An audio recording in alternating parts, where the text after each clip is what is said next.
This is Actar's Reviews, from anime to figures and beyond.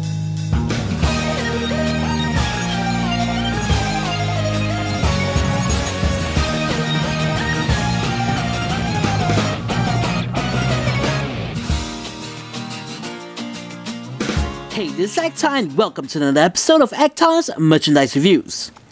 It's no secret that I love Macross. Macross.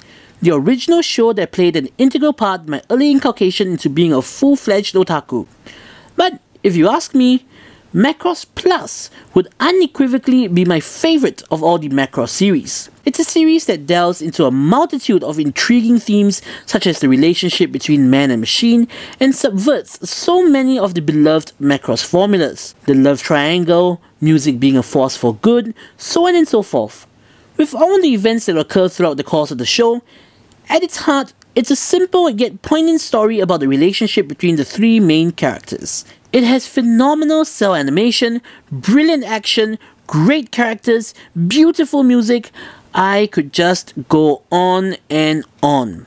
I mean, I implore you to see this show if you haven't already done so. It doesn't matter if you're a Macross fan or not, as no prior knowledge is required for you to enjoy this classic to the fullest. But why am I going on and on about Macross Plus? Well, that's because the subject of today's review is none other than the recently released Macross Plus Complete Blu-ray box set. When this baby was announced a while back, I could not believe my eyes, nor could I wait for pre-orders to open. Fast forward a few months later, and bam! Here it finally is. Was it worth the anticipation and hype? Well, that's what we're here to find out. First off, the packaging is gorgeous. Let's make no mistake about that. This illustration by Tenjin Hidetaka shows off the two main Valkyries, the YF-19 and the YF-21, crossing each other with Sharon Apple in the background. And here is the back of the box. Emptying it out, the actual case cover provides a stark yet welcomed contrast to the outer box. While the outer illustration was bright and focused heavily on the mecha, the inner jacket illustrated by Masayuki features all of the main players in this series in a very dark and muted tone. On the back is a list of the contents with line drawings of the two planes. Inside, we find, other than the Blu-rays, a healthy dose of advertising and notices. Do note that the first edition presses come with some product code for the Macross iPhone game. Not going to show you this one.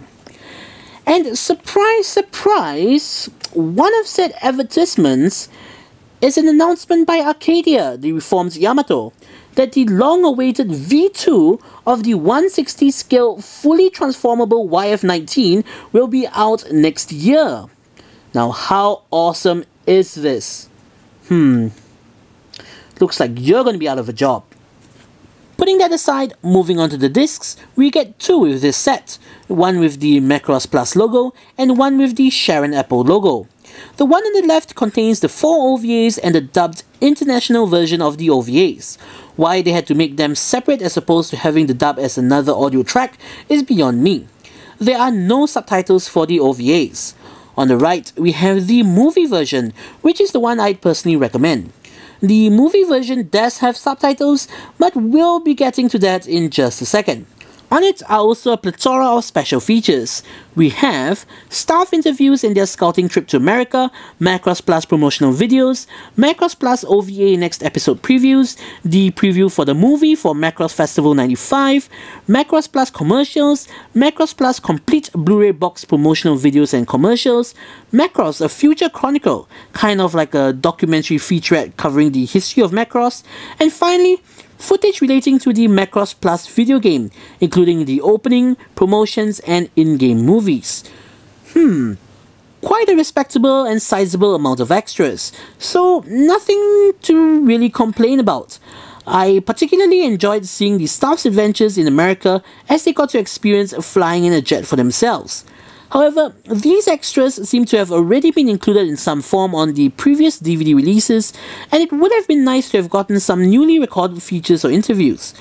But I guess that's where the physical extras come in. But before that, getting back to the OVAs and the movie, it does get a little bit confusing. But basically, the movie version has no dub but has subs, and the OVA version has a dub but no subs. Don't look at me.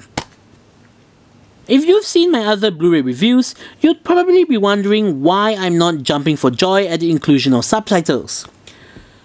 Well, to put it simply, the subtitles are unfortunately garbage. I mean, I'm not talking about my distaste of overly liberal translations or even localizations. I mean Hong Kong bootleg subtitle bad. I'm talking about grammatical mistakes, spelling mistakes, and blatant mistranslations that are horrendously distracting. Important nuances of the dialogue were completely lost. Pieces of information were wrong. Even simple things like the planes' names were mixed up. I don't know who translated this, but they had the audacity to put the word bromance in a very moving scene. To imagine such a work being desecrated by such subtitles is heart-wrenching, to say the least. While this might not be so bad for die-hard fans who have memorized every single line of dialogue, or for those who can understand Japanese, I think it really obliterates the experience for first-time viewers. It started off relatively well. Then, after a while, it slowly degenerated into complete and utter shit. Okay, to be fair, it's not ununderstandable, but in my opinion, it just ruins the viewing experience. But that's enough of that. Let's just move on. I really do apologize for that little rant there. I myself, being a purist and all, don't really care too much for dubs. But from what I've heard, it wasn't too bad as it used the previous dub from the DVDs, the manga version I believe. However, for some reason, the 4th episode was redubbed and it didn't live up to the standards of the first 3 episodes as it had flawed deliveries and missing sound effects. Not too sure what's up with that. Now, for video and audio quality, I'm not an audio-visual aficionado, but I have to say, compared to the DVD releases, it's night and day. The remastered image is crisp, sharp and vibrant, and the spectacular flight sequences have never been more beautifully rendered. The same goes for the audio. To my untrained ear, it was perfect. Time to change gears and get to what everybody's been waiting for, the physical extras. To me, this can make or break a physical release. With digital distribution all the rage, legal or not, the physical extras weigh in heavily as a significant deciding factor. And I'm happy to say, they don't disappoint, unlike those subtitles. As I've mentioned previously, while the special features on the disc don't provide anything groundbreakingly new in terms of content, the physical extras are chock full of them. First, we get the Macross Plus Key Animations booklet, where we get to see the original sketches of some of the more exquisitely animated sequences, such as the famed Eternal Circus, with the planes dodging and launching a barrage of superbly animated missiles. Really makes you want to frame by frame the show if you haven't already done so. Next up, we have a booklet entitled Macross Plus Archives, which is exactly what it says it is, an archive of everything Macross Plus.